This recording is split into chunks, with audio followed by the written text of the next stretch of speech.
አባ ቢሾይ በገዳም ሳለ የመጣ የሄደውን ሰው እግር ከማጠብ ውጭ ሌላ ስራ የለውም ነበር። ትምህርት አይማርም፣ መጽሐፍ አያነብም። ስራው ጠዋት ይመጣል፣ ገዳሙን ሊሳለሙ የሚመጡ ሰዎችን እግር ያጥባል። እንደውም አሁንም ድረስ እዛው ገዳም ውስጥ የአባ ቢሾይ ገዳም ውስጥ ጉድጓዷ አለች። አሁንም ድረስ እግር ያጥብባት ነበር እና እግር ያጥባል። ከዛ ያጠባቸውን ሰዎች እግር ይስማል።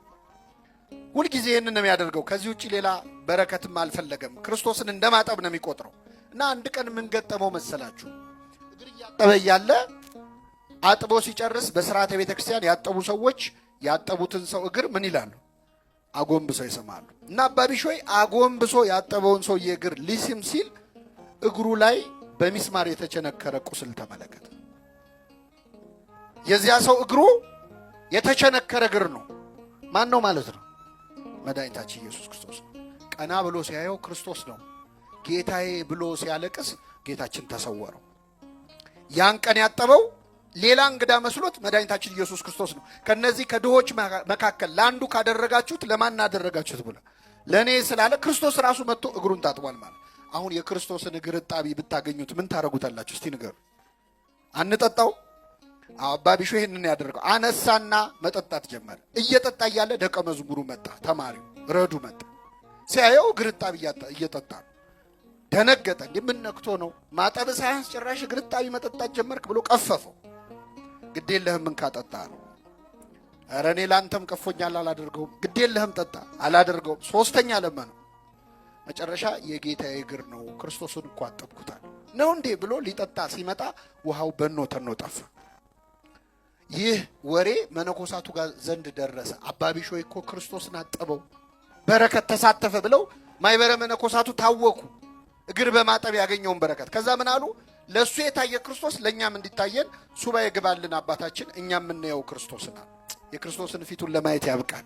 የእሱን ፊት ያየ እኮ የዓለምን መከራ ይረሳል። ታውቃላችሁ፣ ሰው በዚህ ምድር ላይ ብዙ ስቃይ አይቶ ሲሞት ለመጀመሪያ ጊዜ የጌታውን ፊቱን ሲያየው ዓለም ላይ ያየው መከራ ትንሽ ይሆንበታል፣ ይረሳዋል። እና እንየው ፊቱን ልናይ እንፈልጋለን አሉ። ከዛ አባ ቢሾይ እባክህ ለእኔ ለኃጢአተኛው እንደታየህ ለሌሎችም አባቶቼ ለመነኮሳት እባክህ ራስህን ግለጥ ብሎ ለመነው። ሲለምነው ጌታችን ምን አለው? እሁድ ዕለት ተራራ ጫፍ ላይ ወጥተው ይጠብቁኝ እገለጥላቸዋለሁ። እሺ አሉ። ማይበረ መነኮሳት ታጥበው ታጥነው ንጹሕ ለብሰው ሰውነታቸውን አንጽተው ሰግደው ጾመው ጸልየው እሁድ ዕለት በማለዳ ተራራ ጫፍ ላይ ክርስቶስን ሊያዩት መንገድ ጀመሩ።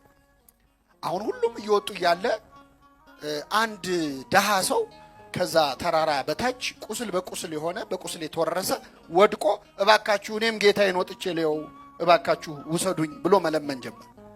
ከዛ ሲያዩት እንዲህ አንተን ተሸክመን ቀርቶ ተራራው ከባድ ነው አንችልም አሉ።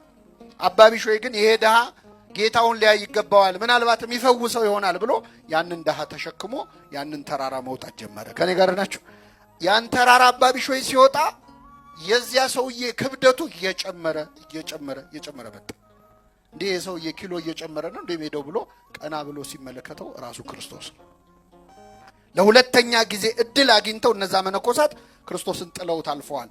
ክርስቶስን ቤተ ክርስቲያን በር ላይ ካለው ደሃ ጋር ካላገኘኸው ቤተ መቅደስ ውስጥ ገብተህ ልታገኘው አትችልም ያለው ቅዱስ ዮሐንስ አፈወርቅ ይህንን ነው።